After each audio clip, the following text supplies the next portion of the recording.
Welcome to the Link Up Podcast, episode 157. Another week, another episode. Thank you for joining us. If you're on the Apple Podcast, you're on your Android, you're on YouTube, whatever it is, we appreciate you. Thank you for joining us. You know what Chris likes to tell you to do. Please like and subscribe. Follow us on the YouTube. Make sure you logged in with us on Instagram at @PodLinkUp. Let's get right into it. Another episode, another week. Chris, how yes, are sir. you? Doing good, man. Baseball season has started back. Already? Well, spring training. You ready for that already? Yeah, been ready. Yeah. I didn't mean to do this today, but it is kind of funny. Yeah, I bet. Yeah, how was your... And Todd, too. Yeah, Todd. Pure ops inside the building. Gang. So what's up? How are you, man? What's up? How was your weekend? It was good. I'm doing well. Doing well. Yeah, man. All is good, man. Your team lost again or no? Or you had a week off from losing? The Heat? Yeah, the Heat The lost. Heat lost. Your boy got a new girl too, actually. You talking about Lewis? Yeah, bro. Ferrari, we in here. Even though I must say, apparently she's done wonders because we killing it right now. Talk of the circuit now. Yeah, Lewis topping the charts. Let's circle back to this episode in a couple of weeks and see if there's any change. We'll see what happens to Australia in 2 weeks. I know people were sick when he started dating her. Yeah, me. Oh, yeah. But then all of a sudden he's doing great. So I don't know, whatever she put on him. She put it on him, yeah.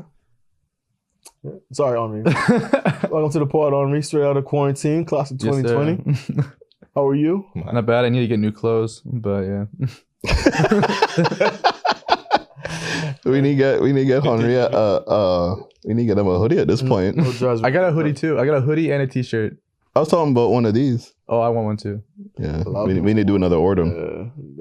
We're terrible. So those one for the insiders, or? No, we were selling them, and then we just ran out, and we stopped shopping. We haven't gone. Bro. Yeah. Welcome to the podcast, boss. Thank you, Mr. Campbell, MK. Man of many names. Last I saw you were rapping somewhere on the stage, so it's good to have you. Thank you, man. Good to be here. I appreciate the chance to come back on. A little PR by day, or hip hop rap by night, poetry by night. Yeah. I have a song about that. Oh yeah.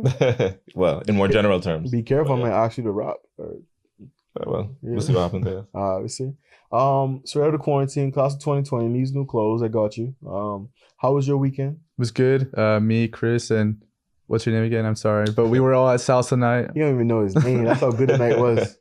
Salsa night. Yeah, man, it was good. You're a salsa guy too?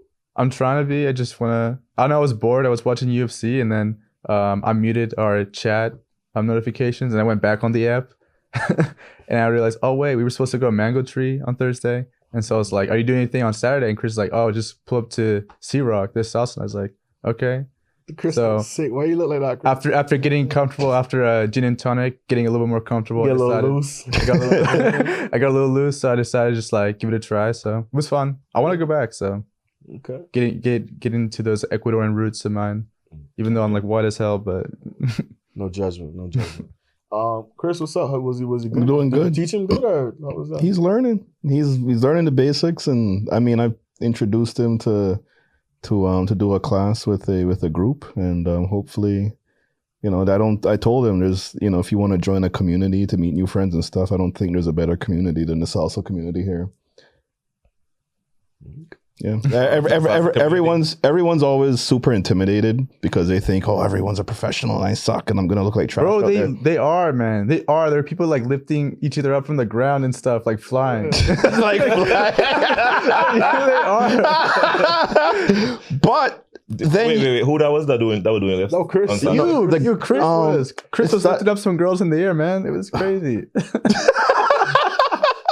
This was in salsa. No, this wasn't the gin and tonic man talking. No, he's talking about that guy that does the super sensual. Stop snitching, dog. No, it's normal. It's not like it's. Chris was dancing with the stars. Chris, you definitely the type of person that have her like be like 7 feet away from you and make her just run and jump. You catch her with the twist. You do look like that type. I'm just saying you do. MK, Chris. He would do it now, but he low key now, so he's not going to be doing that in front of all kind of people. He don't want nobody to know, but we know. And I don't like that whole setup too, because Henri is right. It's the same thing with karaoke. People be like, "Oh, just go give it a try." No, it's Everybody different. sounds like crap at karaoke. No, it's different. And then 20 years in the choir, backup singers and all that, and then they want. No, because what will happen in salsa communities, you can have the best person have no problem dancing with someone who's perfectly new and teaching them. And that happens all the time. Oh yeah. People are intimidated, but then if you just go ask anybody, someone that's really good, they'll be happy to help you out and show you.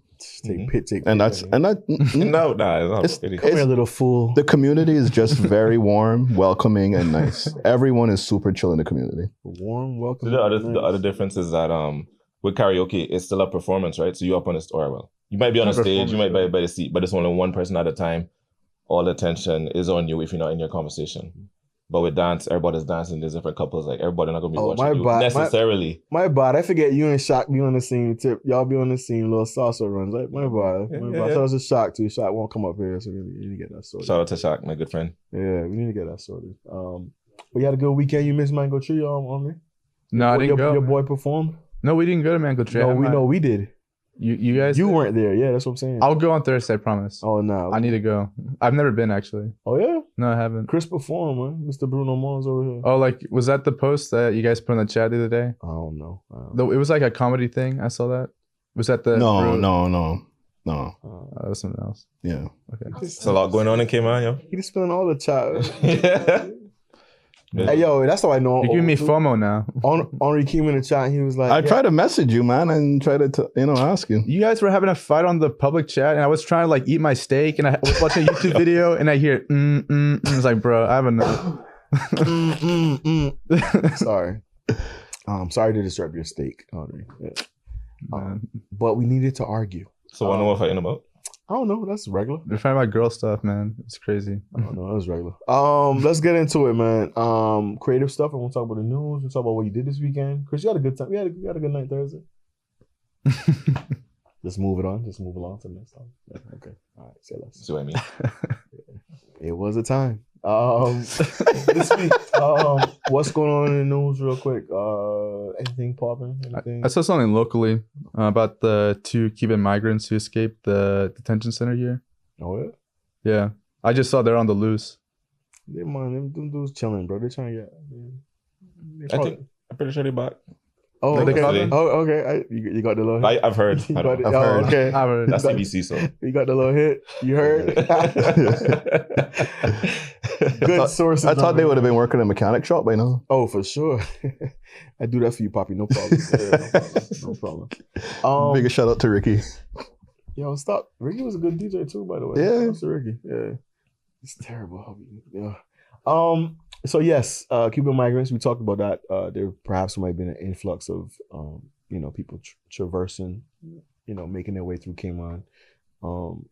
I see that we have quite a few boats have arrived over the last couple of weeks, and it's just something that we have to prepare for and deal with as it comes along. That whole thing again about what happens over there probably don't bother me, but it actually does. We see that now with Mexico too. Yeah, in Guadalajara. Sorry? In Guadalajara, the city. In Jalisco. Mexico's wilding right now. Yeah, man. Yeah. I have a friend who's one of my best friends from college. That's where he like grew up. So I've been trying to like catch up on him, just like see how it is over there. So it's interesting. It started off by like they killed off one of the biggest cartel leaders in that region in Jalisco.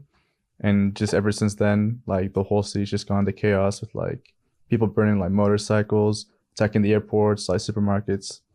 Yeah, wow. I saw the plane on fire the other day. I don't know. Yeah. They set everything on fire. I can't take I don't know. These videos are popping up. I don't know what's AI, what's real. I'd be looking for the community notes and stuff. Yeah. And I'll just tell me, But I know that's Chris's people, right? No mama's way? The cartel and stuff. No mama's way. Okay. No mama's way. No mama's way. Way. ¿Qué pasa, way? Yay way. Yeah. You don't know about that. It's okay. It's salsa. It's okay. But if I start Salsa. It's not salsa, it's Mexican. No, I'm just talking about Like that the way is like a Mexican like slang. Ah. Like how we would say like awa after something. Like they say way after like things. Way is like my guy. Yeah. Yeah. It also means something else I can't say, but Nah, You can say it. You know what you can't say it. You don't know where you is Nah, don't say it. Nah, don't say it. maybe. No. So yeah, they retaliated. I saw the one with the gas station, the convenience store. Oh, they just went in there and just Went threw in there, gas right. on the joint. And Yeah. the other one, they took someone out. They took an old guy out the car and started pouring the gas inside there, lit that on fire. They went to a gas station, told the people to leave, then took the pump and started spraying the gas station down, lit that on fire. I don't mind that type of like. You don't mind that? Yeah, like Suppose you own that gas station, bro. It's insured. But yeah, if I'm pumping my gas, I already don't want to be there. Okay, let Give me me the go. one. Yeah, okay, be let like, me go, yo, yeah. we about to get it lit up, literally, about to get it lit. Get out of here. Like, yo, thank you. Let me sit out. They did tell them to leave, so give them Yeah, that. I respect that type of like, you know what I mean? I seen it late this morning, and they were saying that they're just telling people like, just don't leave your house. Yeah. See you on the street. Like, We about to turn up right now. Yeah. Just stay home. I saw a picture of their like local Walmart go on fire. That was kind of interesting. I didn't even know that Mexico had like Walmart. oh, they were about to be like, they got Walmart. They got Costco, they got it all. They got everything. Yeah, they got Costco and Walmart. They have everything. Yeah. Makes sense. Anything else? Anything else in the news real quick before we get into some creative stuff? We can get into creative stuff. Creative stuff. I don't know. You might be busy, man. You might need to get out of here. So we Good for now. we can't talk about the PR link. So yeah, This guy. Be like, we can't talk about PR. It's gonna be a short segment. what's going on in the creative space right now? I know you put on something called Underground Sessions. Yeah. So I've been doing hosting, organizing an open mic night called Underground Sessions for a little while now, about a little over a year, I think. And it's basically, to give you the overview of it, I started to call it a creative community. So basically you have an open platform for artists of all kinds. So whether they're singers, rappers, instrumentalists, comedians, poets, sometimes here and there we'll have dance. So they can come up, perform. There's no cost to perform. There's also no entry fee. There's no really any vetting process or anything like that. It's like you show up, you tell me, yo, I want to do something. I'll be like, all right. What if they really buy though, bro? That's part of the Part of it too. a part of the vibe. So it's like people come up, like Anybody's welcome. if you're really new, Oh, so you definitely know somebody that has come up and bombed and did bad. well, there's people that come up and You could be like PR. I see it. Yeah, I can see it. well, people come up with different levels and stuff. So I guess as a host, it's interesting because you always want like everyone to enjoy themselves, right? Yeah. And so you're always there wondering like is this performance going well? Like this person, because you're feeling for the performer and for the audience, like are the audience enjoying it? Is the performance doing well? How they feel? Are they comfortable? So there's a lot of people that you can tell they're not used to doing stuff in front of people. So they're nervous, they're shy. And the performances aren't going to be perfect, but it's like such a supportive community space. And like the audience is always like giving good feedback, or like they're cheering people on. People be like, oh, sorry, I messed that up. Let me start over. The audience is like clapping. Like, Yeah, you can do this. You got it. Sure. Yeah. So yeah, not all the performances are amazing, but everyone has so much potential, so much passion. And the best thing for me is to see people coming back week after week and just how they grow Getting better as they go. developing, yeah. I'm like, oh, kind of like makes it worth it. Because sometimes I go and like work my 9-to-5 job on Wednesday, and then I'm like, all right, let me go do this thing. And I'm like, why am I doing this? Yeah. And then I go there and like I just see people perform, and I'm like, yeah, this is why. Well, I'll tell you that I think it's one of the most valuable creative spaces on island. And what I mean by that is typically the artists and the local artists that you would see are only the people that are paid to perform, right? You're not really seeing everyone else unless they have a very popular YouTube channel or social media. But a lot of people that are creatives, generally, they may be shy to put out their stuff or to do those kinds of things.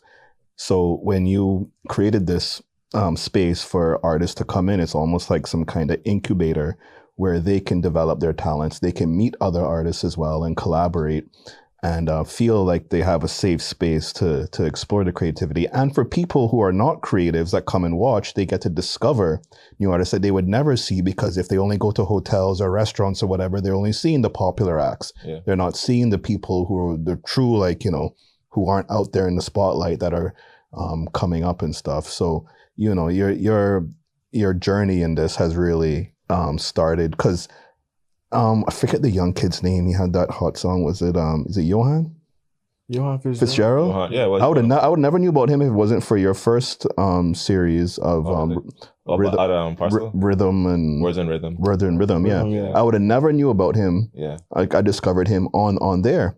And when he sang that song, I was like, I tried to Shazam it because I thought it was like I literally tried to Shazam the thing because I thought he was doing a cover. You thought it was a cover? Yeah. Yeah, man. And I come to find out that was an original song that he did. Yeah. So that's one thing about me. I love to hear original music, or original creations, even if it's like I said, poetry or anything like that. And so, you're talking about like, I think probably the biggest outlet for musicians on the island is the hotel circuit, and restaurants and stuff. But a lot of that is going to be mainly covers, right? Because people want to hear things that they're familiar with. Yeah. Although you could argue like people come here for vacation, they might want to hear, stuff that they might not hear elsewhere, but it is what it is, right? So just having a space where it's like, they don't have any, I guess you want to call it economic pressure, or like to have to appeal to a certain audience. They can just come and do whatever they want. Or if they only know like one or two songs. Yeah. Some people only know one or two songs. For that, you need the repertoire, like you need like an hour or 2 hours, right? To be able to book gigs. So I think as an artist myself, I think live performing is very important. Because I know people that put out music, they do amazing stuff, but they don't perform for whatever reason it is. And I always think that's a shame. Like I would love to, I'm always trying to get them to to do stuff like that. You know what I mean? Because that's kind of how you get your stuff out there. And that's a better way for me, in my opinion, to connect with an audience. Like there's nothing purer than the face-to-face artist and audience situation where you can like see somebody performing, feel the emotions, like see. Music is music. You think of it as just the sound, but being able to see it happen in front of your eyes is, I think, part of the magic of what makes it actually truly great. And then, if you want to talk about philosophy, like with all the AI and everything, I feel like live music is going to be the thing that people are going to seek out, because you know that it can't be fake for now, at least, right? Maybe in 10 years they'll be able to fake live performance. And it's not just few musicians. It's poetry, musicianship, dancing. If you play instruments, anything really that has to do with creative expression is welcome on there. There was one very, very heartwarming moment that happened before, where this father and son came, and the son is, I think, 20-something years old, something like that. But the father said he has like a mind of like an 8-year-old. Something like that. He hasn't fully developed. Autism. Yeah. And he performed and he recited the entire Martin Luther King I Have a Dream speech. But not just recited it, but the man had like emphasis. The man knew all the inflections, and I mean he spoke it with passion. Yeah. It was everybody was just like jaw on the floor. Yeah. That was this month. And that's the kind of thing, right? Like when I go into this, I don't plan that in, other than the featured artist, which is something we started a couple months in. So I'll have one artist that's going to be the main act for the night. And then other than that, it's like whoever shows up, whoever wants to perform. And so these two came and they said, like, as we had started, he called me over. He said, the father said, I have my son explain the situation. He can't really speak, like hold a conversation, but he really likes to learn things and recite speeches and sing. And so I said, yeah, man, let's get him up there. You know what I mean? And so he did that speech, and it was so serendipitous because it's Black History Month, and he's doing this speech about freedom and having a dream, and the whole audience was moved. It was a very powerful moment, and I'm not gonna lie, like that was probably one of the most special nights that we've had. But it's just like, it's not planned, right? It's just when you bring people together, you just never know what's gonna happen. Yeah.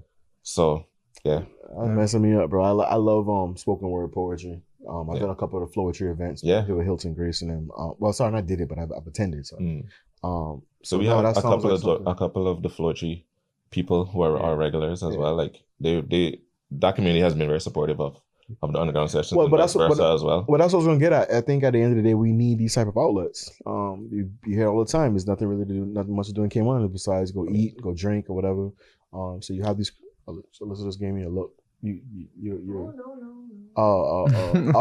There's enough to do in Cayman. People just don't want to do it. People just don't want to do it. Can't keep up with it. No, what I mean, I think there's something, but it's something there. Like to your point about creatives, where else can creatives go if they're not on the James Gary, Ritz-Carlton type circuit? You're not going to be able to necessarily put out music and sell 1 million records, but you may have a passion to share your art. Because I was looking at it too. You're not charging them to perform. You're not charging an interest fee. Where's the economics behind this? This is not a money make. You know what I'm saying? How do you keep the lights on, right? Yeah. So, and again, most of these artists are not going to be able to afford to have that sort of outlet. So I think you should be commended, bro, for putting on this type of event. I appreciate it. And giving people this outlet, because again, even on a date night tip or just I want to get out of the house, on a regular night, what is there to do besides go eat and drink? Or the one off the salsa night or the karaoke, Yeah. But we having more of these is not a bad thing. And I think I saw the last picture too. The crowd was it was a really good. You got a crowd, like you've outgrown another space. Yeah. I did a couple words in rhythm too when you were at Parcel. Yeah. Yeah. So I mean, we need these type of events and activities taking place. What made you change the name? It's kind of unaffiliated in a sense. Like Words and Rhythm was really Parcel 110's thing. Oh, you had to do you had to do the rebrand. Yeah. I mean, I could have called it that, but I don't know. I always, to be honest, like I've been doing events like this even before. Like if I can get into the backstory. Underground Sessions is dope though. I mean, I really like that name. So sorry. Yeah. So so we started. If I can go back a little bit in time, right? We started Words and Rhythm, because I knew the guys that owned it or that owned the business, the Parcel 110, and I went to a party at that space. What year was this we're talking about? I mean, we know, but just for the audience. What year was it? Like 2021-ish? 22? Yeah. 22. We know the owners too. 21. Yeah. So, is there, you guys want to? That Chris Friend one. it's a bad inside joke. Go ahead. So, but I had done some stuff like this before. It kind of started actually as a birthday thing. Like I used to do parties for my birthday. It was at my house. Then I started, it was like, all right, we got too much people. Let's go somewhere else. So I went to Barolo. I was like, yo, I want to do an event. Shout out to Barolo. Yes, Barolo. Yo. Shout out to Barolo. And shout out to my boy, Simone. So he was the bar manager there. So one day I linked up with them. I did an event there for my birthday. Had a couple of my friends come and perform, and I performed as well. So then he moved over to Thatch and Barrel, and they were looking for stuff at that spot. So he was like, hey, I really like what you guys did there. Can you come and do something like that for us a couple nights a week? Not a couple nights a week, like every other week or something. So I went, we did that a few times. It went all right, but it was, you know, these things, you got to give it time to grow, and also the location and the time, like far out. Going out there in the middle of the week. Even people that live around there don't want to go over there, like in the middle of the week, you know what I mean? But I did it a few times, and then that kind of fizzled out. So then I went to this event at Parcel. It was like a Halloween thing, and then I saw my boy, Mikey, you can say. Yeah. So my boy Mikey, that was a co-owner, him and his brother.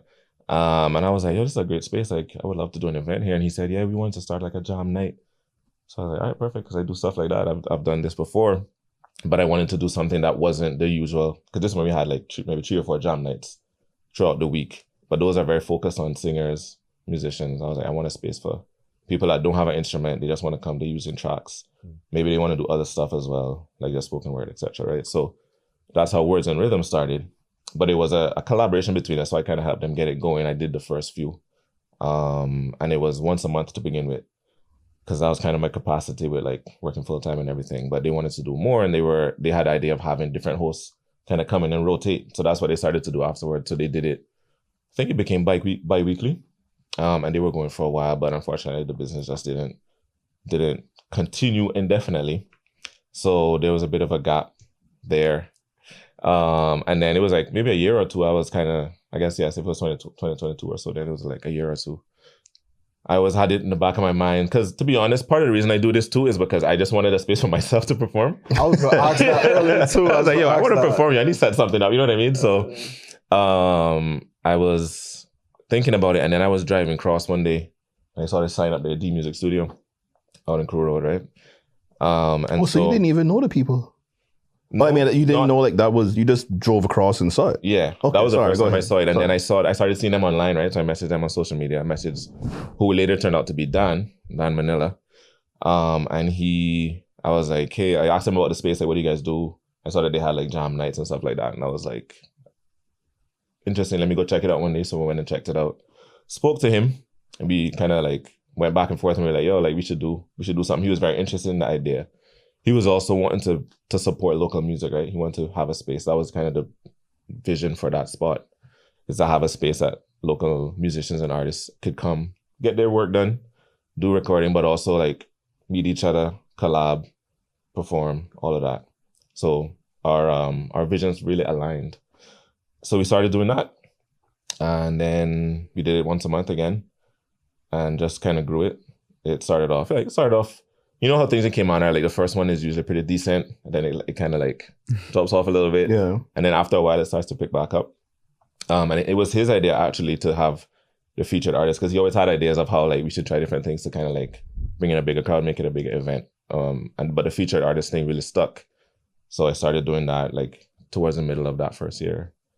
And then, yeah, he ended up having to leave Ireland, so the spot closed down. And I'm involved with CDS, the Drama Society. So I always thought that was a really cool space, and it has really good acoustics. Very nice. When I've been in there. Very nice. Like just for like impromptu events, like after hours, after like how'd you convince them for them to lend you the space? I mean, I know you have. Just asked. But I have friends there, so that's a valuable lesson, though. You know, you're never going to get nothing. No, the worst they can say is no. The worst thing. A lot of people are petrified to even ask. Yeah. I got a question for you. Chris been mean to me lately, bro. We got. He been kind of mean. Oh, really? What question? Was that a shot? Was he just doing like a little sub at you just now? No. I was gonna see if I can get something from him. That's all. Oh. Okay. Talking about oxen, so you know. Worst he can say is no. Yeah. The worst I can say is no. But the CDS ignore all the The memes. CDS spot was real nice because we were gonna host a live show there at one time. I like the small intimate setting, so like that one and like the Harkwell Theater, the small one in the back. The studio, yeah. Yeah, so Harkwell Studio Theater. So CDS, yeah, you ox, you got it. Yeah, because a friend of mine is on the board there, Judith. Shout out to her. And so I asked her if she think that maybe we could do the next one there, because I was like, I don't have a spot. I don't want to like stop doing it. So let me ask around. So I asked them first, and she said she'll check with the board, get back to me, and then she got back to me not long after. She said, yeah, they said they're okay with it, and we can. What they do when they have shows, they have a bar as well, right? So they usually get volunteers to man the bar, sell stuff, and then obviously they get their like revenue there as well. So she and I think someone else from the board did the bar that night. We actually did it in the auditorium because I was very conscious of trying to keep that kind of intimate vibe, because as Chris kind of alluded to, the music studio was a kind of a small space. Not a big I didn't want the feeling of like a big auditorium with seats where you're just sitting down like watching. I wanted it to be more like you're in a living room and like people just like vibing. But it was really full in the auditorium. So the next month we were like, all right, let's try inside the main where the stage is, the main auditorium. And it worked really well. We just rearranged things a little bit. We don't use the main stage, we use the floor in front. So there's a bit of space there. But yeah, it was a really nice vibe, good spot. Acoustics were good, like people enjoyed it, and being able to have the bar there so people can actually get drinks, whatever you make. At least the space, they getting something out of it, right? Because they getting for sure. some revenue beneficial, yeah, as well. So that ensures that it's not like they wouldn't have no incentive to kick us out, because at least they're getting something from it too. So it's working out pretty well, and I gotta give them a shout out and a big thanks, because ever since that first time that we did it, they've been super supportive. Judith in particular, because I think she also had been to like the previous one, so she know what it was about, and she believed in the vision of what we do. But as we've gone on, like I've heard from like the rest of the board members, like they'll be asking like, all right, we're doing the next one, like have you put up the flyers yet? Like what's going on? So that revenue coming in. It was gonna be closed anyway that night, so I mean, might as well. Yeah. So it's a win-win. That's it's great when you can find stuff like that where it's like every party can kind of benefit. Yeah. And then we can just grow from there. So it's underground sessions. Every month is a featured artist. Yeah. When is the next one? Every first Wednesday of the month. And it goes from 7 to 10. So the next one, the first Wednesday, will be the 4th of March. So next week, Wednesday, right? Yeah. And Chris is performing. Yeah, I hope so. He can come on and do some bachata, you mean? Now this is how you do No, we actually got for the featured artist, we got Benil Miller. Okay, I have his album, Keys to My Cayman Island. Keys to My Heart is a good album. You're talking about people that like perform and the level of talent in Cayman. That man is an international superstar in the making, in my opinion. If you see him perform and with his band, the thing as a performer, like to me the pinnacle is when you do stuff and you make it look like you just freestyling or you're just doing it off the top. Yeah, it's easy. But it's so rehearsed and it's so tight that if you know how it works, you can see how things flow, and you know that they spent hours and hours practicing on that. And that's how I feel every time I see him in his group perform. I've seen him perform at the High before, and he's a bad man. Yeah. They do stuff like, yo, stop it. Yeah, all right, come back. And it feels like they're just doing it on the spot. You know they rehearsed about 20 million times. Yeah, man, he's a So real it's artist, it's man. gonna be a good show. I'm not sure if he's gonna do like full band or if it's just gonna be him and the keys Yeah. or some kind of in between. But it don't matter. He's gonna kill it. And then I usually perform as well. I'll do a couple songs at the start to start things off. Sometimes at the end if we have time, which we haven't had lately because we get a lot of performers now. So That's good. That's awesome. That's good. Yeah. the only thing I would say, if you want to come perform, if you can get there early, it's good because there's usually more space at the beginning before everyone starts to You're gonna have to start booking come in. people now, bro. The time slots now. Or just have a sign up sheet, like Yeah. in other spots where you go to, they usually just do a sign up sheet. So it's like at the front, they check it periodically. They just call people up as they go, and if you don't get, if you're not on there by a certain time, then you can't perform. Yeah, fair. But I feel like these are good problems to have. So No, What time definitely. does it normally run from? From what? from 7 till 10. 7 to 10. So Yeah. good 3 hours of entertainment. Yeah.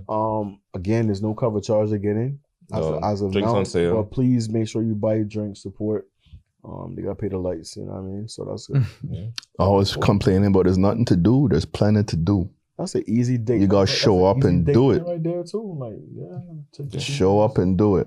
And shout out to the comedians that we have as well that come I through. forgot to mention, Because we have it's another funny story how these things they just like spin off from each other. Because our boy Matt Poskett, who hosts a comedy open mic every second at 1981. Wednesday at Yeah. 1981. Yeah. Yeah, so when he just came to Ireland. He's from the UK.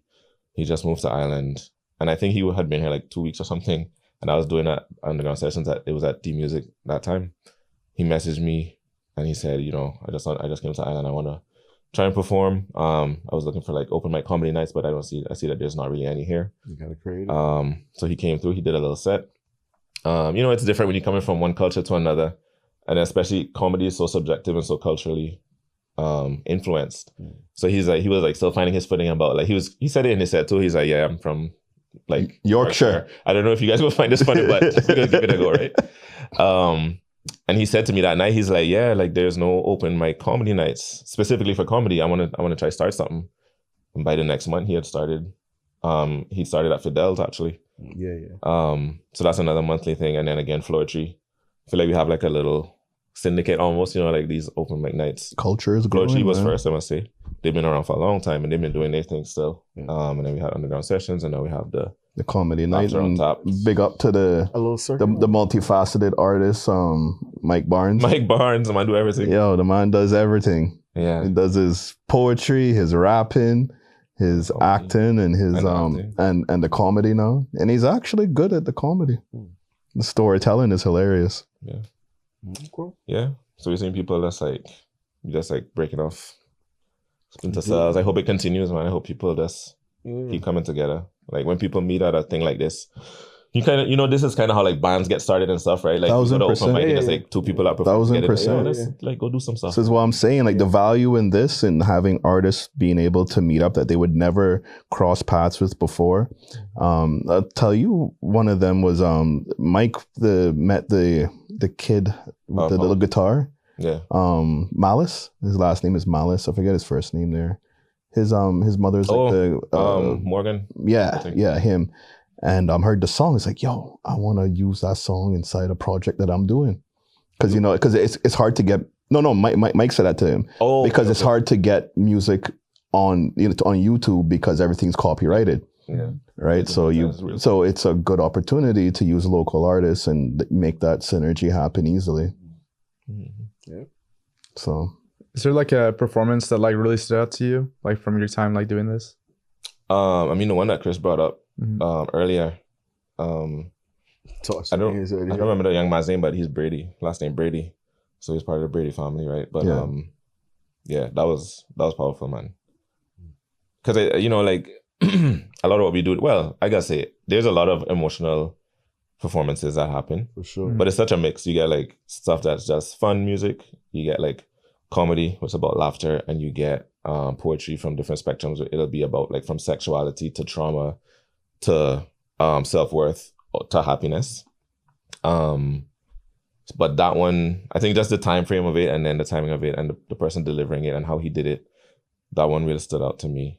Other than that, I think there was like I said, this last one was one of the best ones, to be honest. So Karim and his band performed as the featured artist that night. And what he did was something kind of improv as well. So he had people that had performed throughout the night. He just brought them back up to do kind of impromptu performance of whatever their art was over the music that they were playing. So one of the artists he brought up was a girl named Miriam. She's a poet. And another girl named Kalindra, who's a singer.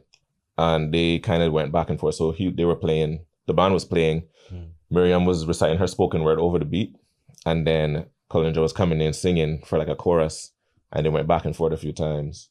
And that was also one of the coolest things I've seen. I was like, yo, this is pretty sick. It reminded me of like, you know, in like Never Let Me Down by Kanye and Jay-Z, and you have I forget the guy's name. Jay something, the poet that's on that song. And he's doing, you know, there's a difference between rap and the spoken word when it's on a rhythm. And it just has such a different cool vibe.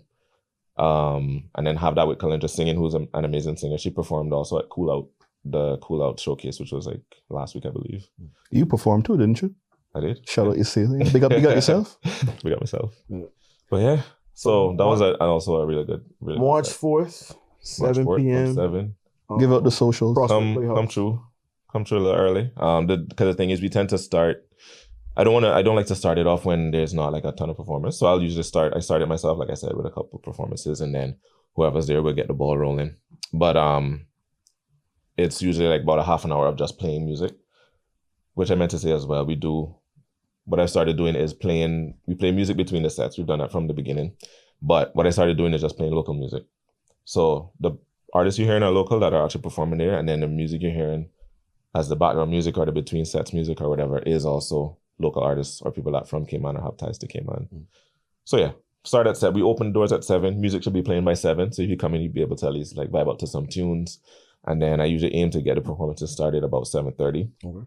And then we go straight till 10. The last couple of times we went a little bit over because we had like I said, we had so much people that wanted to perform.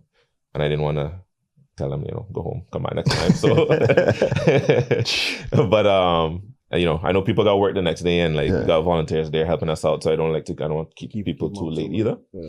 But that's the official time frame, 7 to 10. Okay. All right. Chris, next time, so are you going to be out there? We're going to get you out the house? 1 2 1 2 1 2 1 2. Heart, who goes there? So what we're going to do is we should open it up to DJs, right? Because Vic in his secret life, he loves to DJ. He goes by DJ Crumbs. Look at my face. Look at my face. DJ Crumbs. You don't understand, it's a real thing, and he's a 90s, 2000s DJ, right? He loves to do it. We can get him up there, man. Spinning 1 2. Anyways, for real though. So support Underground Sessions March 4th. Cayman Drama Society, Prospect Playhouse. Yeah. Mm-hmm. If you don't know where that is, right beside the Jerk stand in Red Bay. Behind Andre Jerk. Bust the left. Bust the left as soon as you pass the Jerk. Easy. Give the cultural direction. Yeah, man. Behind Red Bay Jerk. Yeah. There you go. Aside from that though, there was a video that went up recently this week. Whoop whoop. Of a police chase. Bad boys. Damn, that's crazy. What you gonna do? What you gonna do when they come for you? I used to watch that all the time when I was a kid. You saw a police chase? Was good point. That boy is good. Shout out to Jody, by the way. Shout out to Sergeant Powery. Yeah. Okay, no, I did not see a police chase. I saw a bike. I saw a helicopter view of a bike. And then I saw it pulled over after the video. It was quite funny. is that what the police are doing? Like the PR team, y'all getting kind of creative over there. Man. And then the shirt was like. Remember I talked about serendipity? That was just like work themselves out, bro. That's just like the T-shirt. What it exactly said? He had a bad cannot chase. No chase policy. No chase policy. I say you something you can't pay for this stuff sometimes.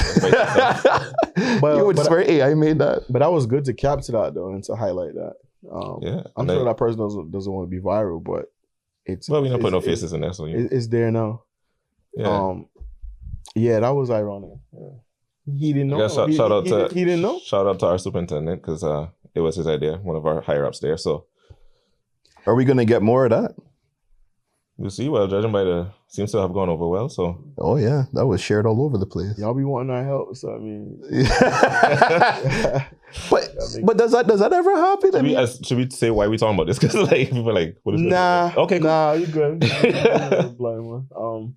But yeah, police video went viral of the helicopter. I guess bike man. Got pulled over, and he had on a shirt that said "No chase policy," and I guess it was more about the cut, the edit.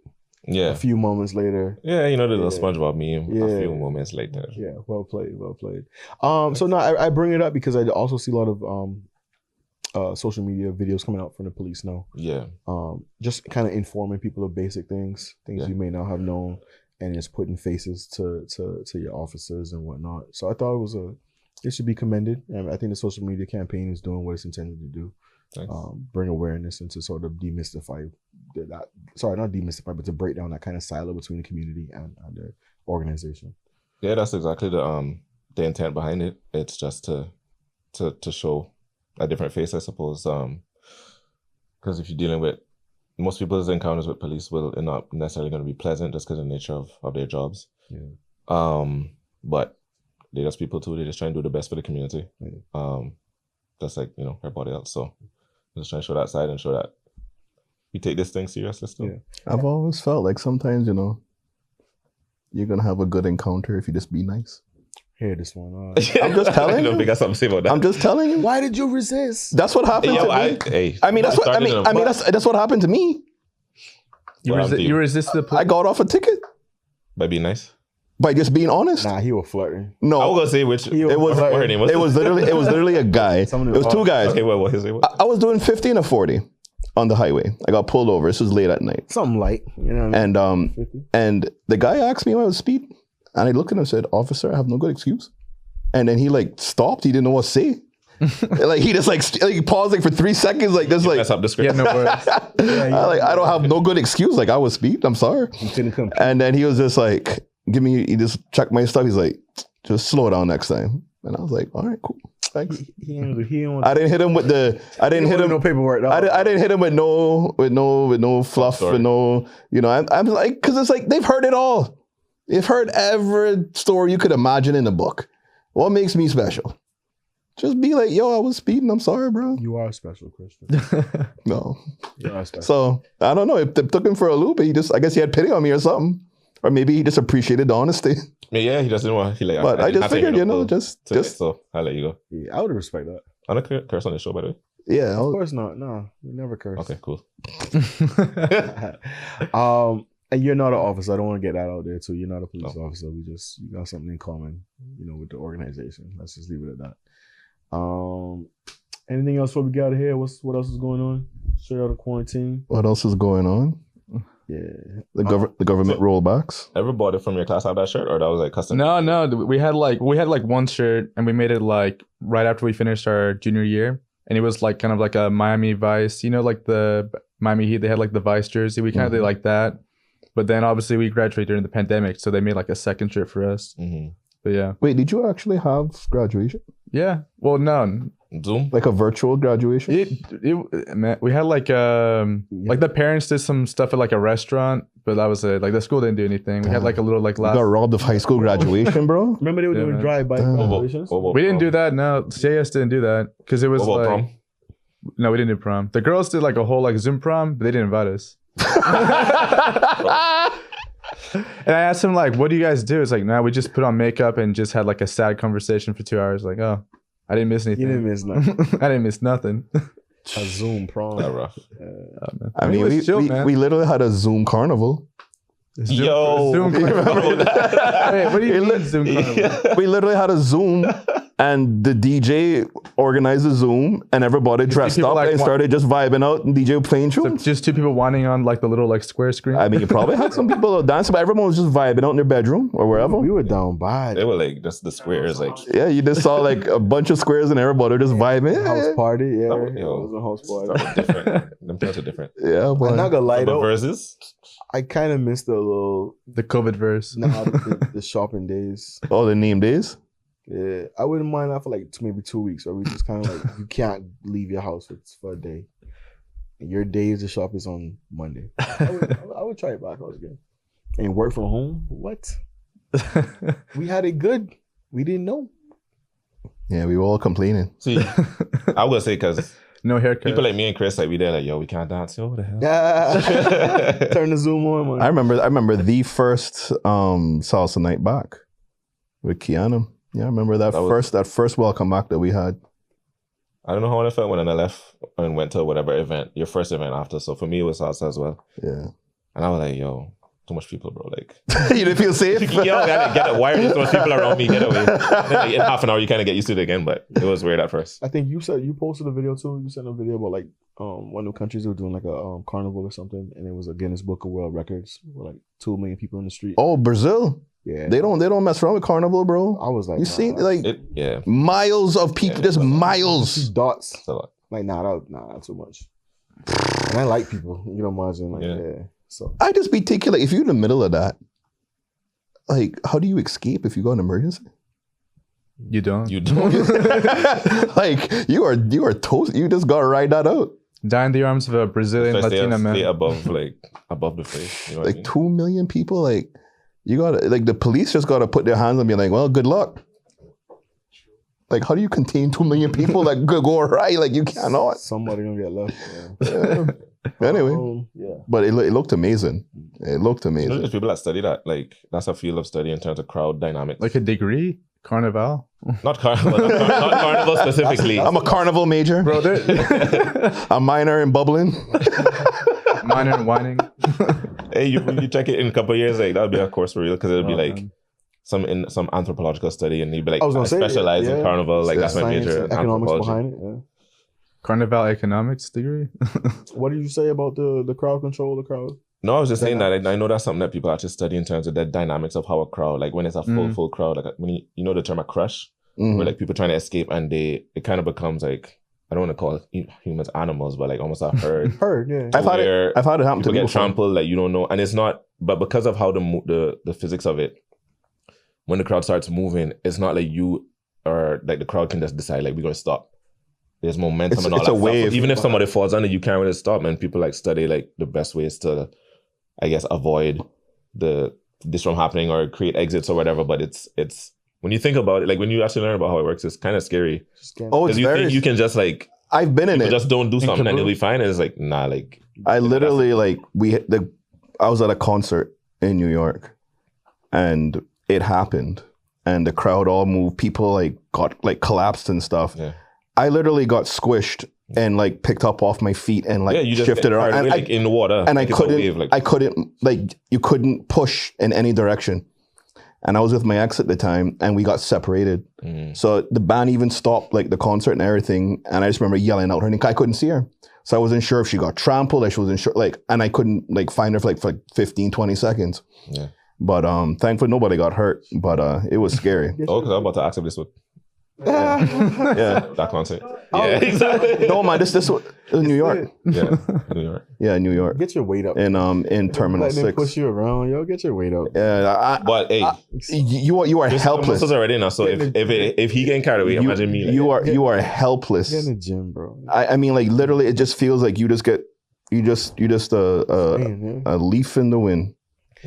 I'm glad nothing happened to you. You survived. You made it through. Yeah, I made it through. and the ex. But I learned my lesson. that time too. Is that don't ever wear Converse to a damn concert, boy. Worst mistake ever. I was like, Converse. Like, you go somewhere Yeah, else. boy. Hey, Wear comfortable shoes. See, I was like, yeah. I don't know how women go out there in flats and thing or whatever to stand up there at that time, boy. My feet were killing me at the concert. What do you see? He's such a It was diva. a band you never heard of. that's an age thing, you know. That's an age thing. One OK Rock. Oh, I've never. I know. heard it. What the name is? One OK So Rock. you shouldn't have been there. Oh, I don't know either. Huh? He doesn't know either. You shouldn't have been there. Yeah. Like, Wait. you, like, say something happened to you at a like, yo, was it a Michael Jackson You concert? got put in your obituary like, yeah, I was at a Coldplay concert. Like, Yo. You have to Google it. You know what I mean? Damn, you died for that. You know what I mean? But ever since then, though, Must have been a good concert. I started doing less general admin and started getting, like, if I can, I get assigned seats. okay, No. Yeah, the general admin stuff is, if I have to, that his version. I'll thug it out. Oh, yeah. But general admin is, that's too risky. Nah, Gen Pop is not where it's at. Bro. Yeah, that's risky. And you got to wait hours to get in line to get up there. Oh, So, you don't be with the peasants?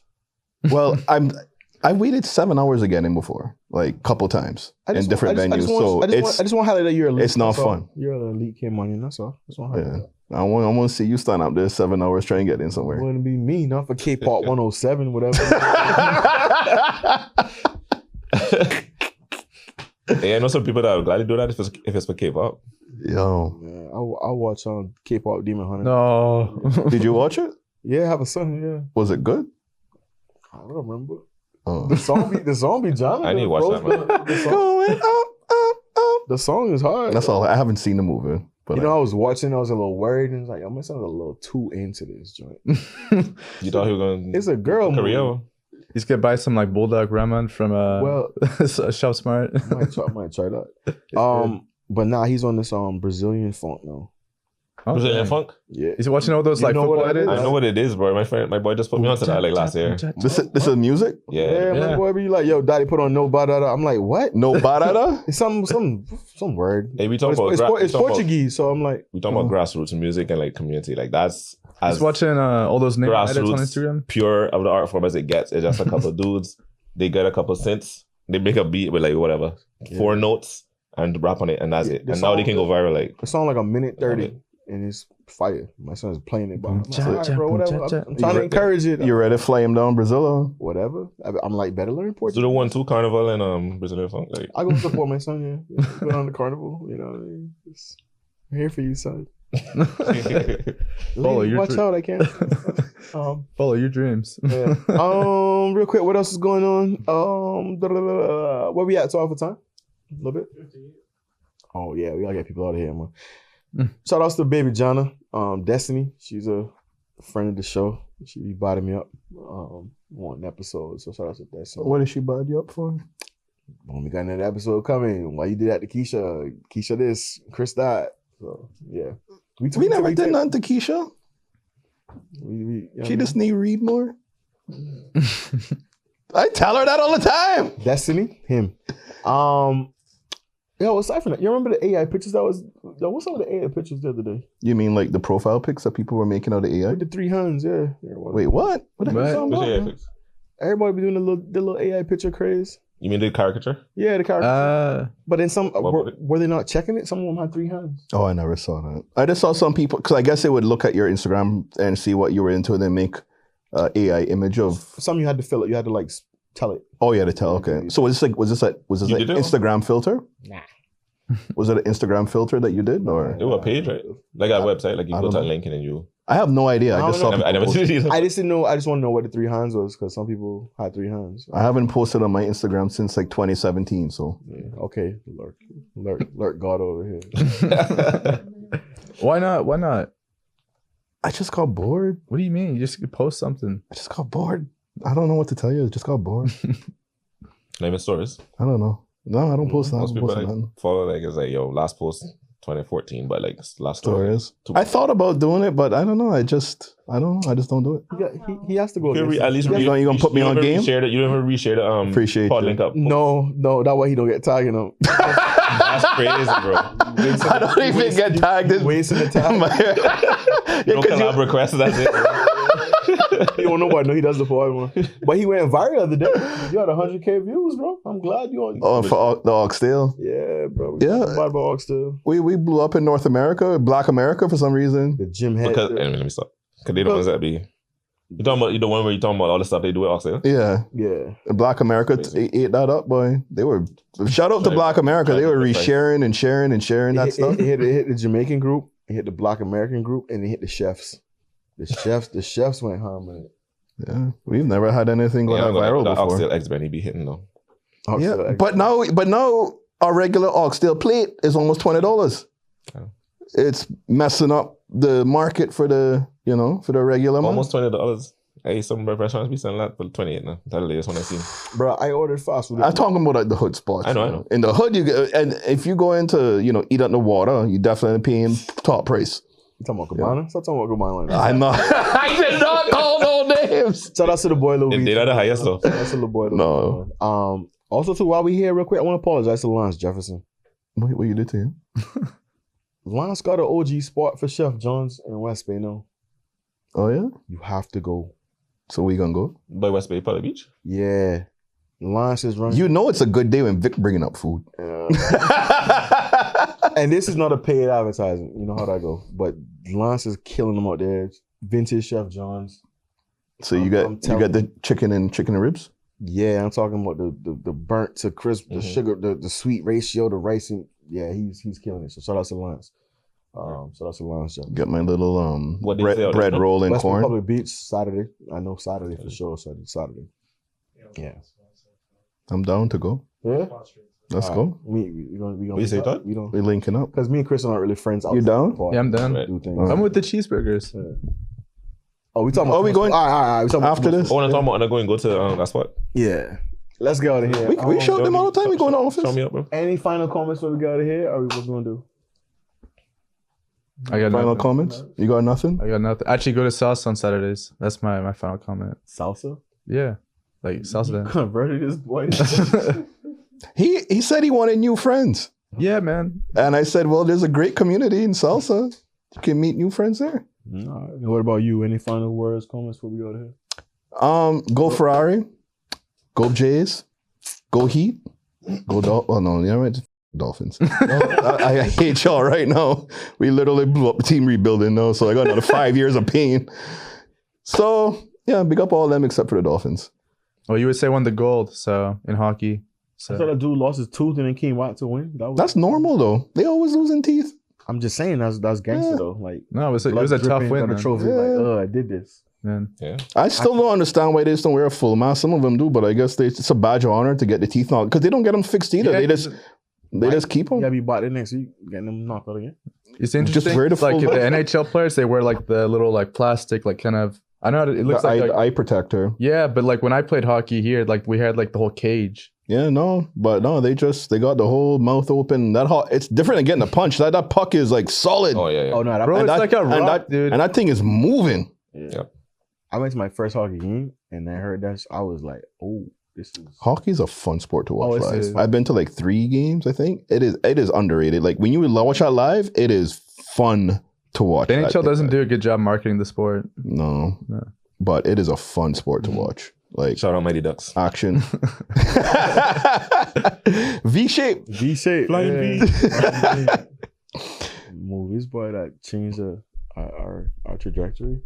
Yeah, man, for sure. Speaking of movies, real quick, I need to see The Bluff. Mm-hmm. February 25th. Were you at the Amazon. premiere? No, I couldn't make it. I had the cool out performance. Okay. I didn't go either. I wanted Go Valentine's Day. I wanted to maybe. save it for my living room. Yeah. When it came out already? No, February 25th. So Yeah, a couple Wednesday. days for a couple It was I all know shot in the Marley's back. movie club doing No. a showing of it at Sandbar, I think, on Thursday. Yeah. Okay. 26. So No, it they're was coming out with. they did like the wide scenes, like the over like the scenes in the Establishing back, shots. but the actual filming of the movie itself, like on the beach and stuff, that's in Australia because Australia. Brack don't have no beach, bro.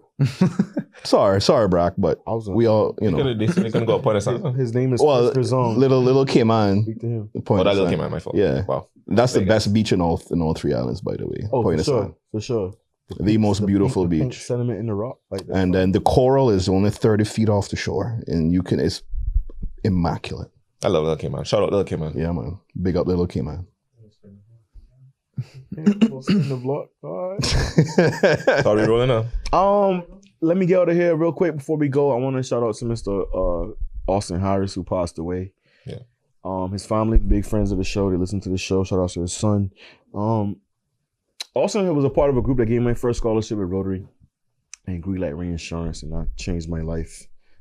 Gave me a lot of access to things that I didn't know that was available to me, and just kind of set me on the path. And it blossomed my relationship with Greenlight Reinsurance. I went on to have a good relationship with them for many years and did things in the community. So I definitely want to say rest in peace to Mr. Austin Harris. Thank you for your contributions. And leaving it on that note, Can I do a quick for you, sir, shout out? for you, anything, sir. I appreciate that. Well, since we've been talking about underground session, I just want to shout out all the people that have been attending, the people that have been there from the start, the people that just started coming. And a big shout out to the Cayman Drama Society for giving us the space and being supportive. Shout out to Judith Nichols, Dr. Judes. She's doing a production, by the way. She's a director as well. So she's directing a production of In the Heights, if you know the Lin-Manuel Miranda musical. That's opening at the end of May. So I'll probably see some familiar faces in that as well. Are you in it? I am. Hey. Yeah. Try to use all the skills at one time. You know what I mean? Say you might see some familiar faces. My face. I'm in it. And yeah, shout out to the whole salsa community. Shout out to Jazz. She got her street salsa coming up this Friday. These pizza. And I think that's it. Shout out to the whole creative community in Cayman, all the musicians, like everybody. I really love seeing what people are doing, and like even the younger generation that's coming up. Talented. They're so creative and Talented, bud. Talented. Yeah, man. Yeah. So I hope this just keeps continuing to grow, and if as long as I can, I'm gonna keep trying to make a space for that. So thank you for your service, bro. Anytime. Thank you. Chris. That's it. Go Lewis. Ferrari. Go Lewis. Get in there. Gonna dust off my hat, start wearing that now since the season's starting. Welcome back. Welcome back to the pod. Yeah. We read out today, man. Yeah, what? We didn't get the memo, Chris. We did not get the memo. I see you Not got at all. on a butt hat though, so that's You have a awful hat on. winners win. I want to welcome to the pod the Stingray Swim Club, Yeah, Mr. John Bawden. yeah, thank you. First generation came on here, John Bawden. Yeah. Oh, yeah. Yeah. We have Jack Terrell, Yes, sir. aka Jaquavion. Jaquavion. Mixtape dropping. Yes, sir. See, you started it with me pre-production, right? So I asked you what your name was, and you said Jaquavion. So tell me a little story real quick about Jaquavion. Are you just a class clown? You just like to have fun? Someone called me that one time in like year 8. I want to make a I call. tell you, he was on Math Block, bro. Yeah, you say you went to John Gray, right? Yes, sir. What house are you in? Tarpon, Oh, the best house. Sorry to hear that, bro. Sorry. No, You're talking the best about house. Fox. Best house. Welcome to the podcast, guys. Stingray Thank Swim you. Club. Very happy to have you guys. Thank you for having us. Talk to us, man. What's going on in the swim club? Still at Lions Pool? Yeah, we're at Lions Pool right now. To be honest, just having a lot of fun. I think that what we are doing is really just kind of about culture building, having fun, vibes, and all of that. Running to and at practice. If you're not that, then we're not doing the right thing. So Right into it. So, I mean, like, this is all new to me because I didn't know it was all multi-faction and stuff like that. Yeah. So Stingray Swim Club is who, how long? I heard you mention before that you guys are the OGs, the originals. yeah, so the club's been going on for about 30 years now. So Stingray happened to be one of the first clubs on island, and it started off originally as just a learn to swim program that the government won. And then they eventually graduated into having full on like groups, descriptions, competitive swimming, and all that sort of stuff. So it started off really small without the intention of becoming what it did become, and then eventually it grew up into our legit competitive club team. So tell me real quick, then tell me about the groups and types of clubs. The type of demographics that you're catering to right now, and what are the kids learning? That's a great question. So we go anywhere from relay 4 until relay even after you graduate and you want to swim still. So it really just kind of depends on where your level of swimming is and where you come in at. We have a lot of groups. We have learn to swim programs. We have our pups group, which is like 4 to 6, and then bronze, silver, gold, and senior after that. But for the most part, it's really coming down to more of a community-based thing. So really anyone, like if you're within the community, you want to know how to swim, you want to get to learn how to swim, you never had the opportunity to, or just an interesting thing that you want to try, then we happen to do that as well too. So we really cater to everyone that comes in, and just trying to be as inclusive as we can be kind of as we move forward. So you cater to all these ages now. When you start to see swimmers, because you are a coach, right? Yeah. Okay. When you start to see a swimmer that is excelling and potentially could be a competitor and compete in games and such, how do you guys go about navigating and turning them into, well, do you want to start training at 4 a.m. every day for the next 5 years? Yeah. Well, that's a good question. I think it really comes down to goal setting and having those conversations early, because you can spot a talent pretty early on. But one of the biggest things is making sure that by the time that they get to a competitive age, because not everyone is going to want to go for it so young, that we don't get them burnt out by the time that they get there. So it's really more so about us being in a position where we can move them forward and be ready to take that next step. And honestly, for themselves, be ready to do that themselves and kind of learn it. Okay, what does that look like? The training is the training part. That part is kind of like the simple part, but it's more about cultivating that specific person to kind of move forward in the way they want to. You guys are so considerate. Talking about avoiding the kids from getting burnt out. It's like, nah, you go out there, bro. Yeah, coach. Nah, Olympics. You. Yeah. Speaking of talent, real quick, I want to go back to my mixtape guy over here, Jack. How old are you? How long you been a part of the program? I mean, what are some of the things that you really enjoy about the program? I'm 17 years old. I started swimming probably when I was 7, 8. So probably like about a year after I moved here. And one of the older swimmers' moms saw me at like a local pool just swimming for fun and recommended that I joined. I wasn't really doing anything, so thought I'd join. You were just out at the local pool just doing laps? No, just swimming with my little brother and sister. And then I joined the swim team and stayed with it really. So now you're an actual athlete now, like a proper athlete. You're training to go away and compete. Yes, sir. I told you gotta swim. What's your schedule like right now? I think at 21 hours a week swimming. 21 hours a week. Plus school? Plus school. 9 practices a week. 4 morning practices a week. 5 evening practice. What time's your morning practice? 5 till 7 on a weekday, and then 6:30 till 9 on a Saturday. Damn. Yeah. We gotta go for it. Yeah. So he looks like he wants it though. You want to compete. Yes, sir. I love to compete. And you're going to the Crifta Games? Is this your first one? No, I went in 2022, 2023, 2025. Oh, he's a veteran out here. Something like, you know what I mean? Look at that. I told you gotta swim in shoulders, dog. They gotta walk sideways through the door. Okay, so you're getting ready to compete again. I guess you have something coming up. Yeah, so we just had national championships. That's kind of like the big meet where everyone tries to qualify for Crifta, and you try to make a couple cuts, and then in a couple weeks they'll like say who was selected for the team. How you feeling? Well, I made a couple cuts, so something light. I should make it, but I'll be at Crifta. It's humble over here, huh? Yeah. Humble over here. What are your future plans? I mean, after Crifta, what's you trying to Jordan Crooks it or this is? I mean, that would be pretty cool. I want to go to uni next year. And my 2 first choices are Loughborough and Bath, which are the best unis in the UK for sport and swimming. Okay. So I'd like to continue to swim there. Hopefully. Be pretty cool. Okay. So, sorry, go ahead. Nah, go ahead, bros. So during your swimming career now, what's kind of been, I guess, some of your crowning achievements over the past couple Crifta Games and such? Crifta Games, I've only really developed properly like the last probably 2 years, but I've finaled a few times, looking to medal this year. What's your event? I swim 50 meter, 100 meter breaststroke. Oh, so you literally are Jordan Crooks then. Yeah, he swims freestyle, but sprinters, yeah. Okay, so you're a sprinter, that's 50 meters. So you really got to have that like burst energy. Yes, sir.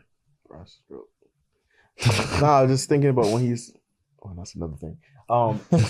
Nah, I was thinking about like in terms of the calories, how much you're burning. You must be consuming a lot and just. I don't know what I burn. I don't track it. Anywhere from like 1,300 in a session.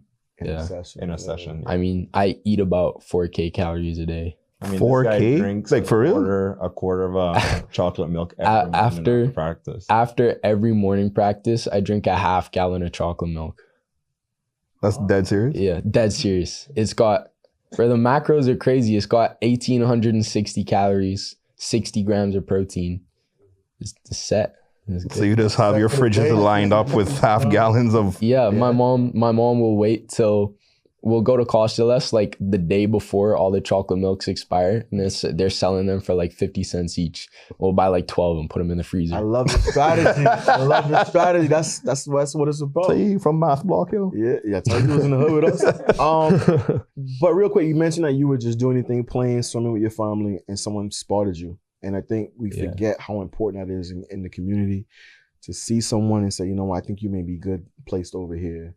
So aside from being the competitive stuff, obviously the fitness is there. You learn a skill, not skill, but like you're developing your talent.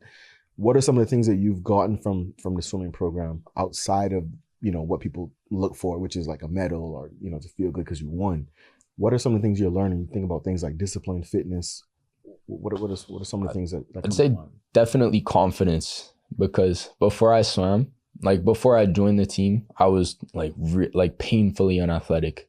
Like me. I was like skinny but with a pot belly, and I really uncoordinated. Really, I couldn't really do anything. But I started swimming, and I've like I don't want to say I'm really athletic now, but I'm pretty physically capable. I'm making a couple cuts. So yeah, so it's definitely improved my confidence, definitely my discipline, and it kind of like swimming that much, it kind of helps you get the rest of your life in like in order, because like swimming, I swim for a lot of hours a week, but then it also greatly impacts all the time outside of the pool, because I got to think about, okay, when I'm going to bed, what I'm eating, what I'm doing in my free time to try to like maximize productivity. And do schoolwork. Yeah, and do schoolwork. Yeah, so and the girls too. So that's yeah. You learn how to balance. Right? Gotta juggle. Yeah, gotta juggle. See, there you go. You friends with Chris. Yeah. Come back to John, man. How did you get into coaching, and what's kind of like your story into that? Well, it's a long story, so I give like the medium version. So I swam at Stingray too, also. Okay. So I left here 2018, and I went to college, and I swam 3 years. I didn't finish my last back end semester out, but basically what happened was I was just on the pool deck one day, and we were just diving off the block like before my last meet, and I didn't know at the time, but my head coach was just like watching what I was doing. And then after I did my last meet on the bus ride back to our college, he called me up to the front of the bus and was like, "Yo, you want to give it a go?" Why not? Give coaching a go. Yeah. At the university. At the university, yeah. So I spent so that was end of November. So then I started beginning of December, and then I coached up until conference, which is like almost like, if we're talking equivalents, like nationals is like the conference, and then NCAA is right afterwards. So I did both of them and coached all the way through, and then coached through the spring. And then I came back here, and then I got asked to go to the US again to coach. So, and then you ended up back here coaching at Stingray. Mm-hmm. And when? I started in August. Okay. August. So, nice. Okay. Yeah. And how many athletes are you coaching for Carifta? For Carifta, that I don't know yet. I don't know the official numbers. They still have to make all the cuts? Yeah. Well, the cuts are already done, okay. But it's just more of the selection team. But otherwise, like everyone that's in our senior group is really trying to compete and go for those spots. So right now, about 7 that are trying to go for it. So we see what those look like. But my boy Jaquavion is secured. Jaquavion got a good shot. Okay. Jaquavion got a good shot. Mr. Chocolate Milk. All right. Jaquavion and chocolate milk, bro. We're gonna have a chocolate milk together, man. That's okay. So Stingray Swim Club. How can I get obviously someone involved? You off mic we talked a little bit. I think you heard about Bryson. Yeah, I know about Bryson. How did that come about? What was that? Well, Bryson specifically? Or just in general? Right, yeah, because you just came, you was like, yeah, Bryson, who has a son named Bryson? So okay, so I gotta be careful. I don't know if did he do something wrong? No. So Bryce is a really good brethren. Like he one of my really good brethren. So like every day, especially because when he starts is also when I start my sessions too. Okay, you beat okay. So it happened to be that 2 weeks ago it was just Bryson and Bryce. Yeah. So I just got to know Bryson just because of Bryce. Yeah. But otherwise, like in terms of just getting into Stingray, it really just kind of is just, you know, like if you're going through the government programs and like what they will do more often is once you get to the end, I think it's Sharks is the last group. Once you get to Sharks, then once you're ready to graduate you out, then they'll push you out to the clubs. Yeah. Or if you're like waiting on the wait list for a long period of time, then they're going to put you forward to be like, yo, this club has a lessons program, go do that one or whatever. But while we here and on air, Bryson's spot is secured. Like it's whenever you're ready, whenever, let me know. I mean, I gotta take Hey. nepotism, all that, whatever. LeBron, come on, like you take care of your son. So speaking of the club, let's get to let's talk money, because none of these clubs are free. Yeah. And you know, you're putting on a service for the community. You're helping develop young people. How do you guys get funding? Tell me, what are some of the things you guys need? That's a really good question. So right now, kind of moving forward, I think one of the biggest things for us is being able to have a lot more equipment. So we've had and previously had equipment, whether that's be like the weightlifting stuff or just like fins, goggles, paddles, and all of that, to have the younger ones to have it. Because with swimming, it's actually a pretty big entry financially to get into the sport, because you're talking about you have to buy suits, cap, goggles, fins, all of that at once, which is really hard. So for us, especially kind of where we want to be and provide that community-based aspect of it and being able to give back in that way, those are kind of the biggest things that we're looking for, so that we're able to do those type of things. But also just so that we can, like, in general, have the funds to be able to provide, you know, like, as you said before, like a Jack or a Jaquavion.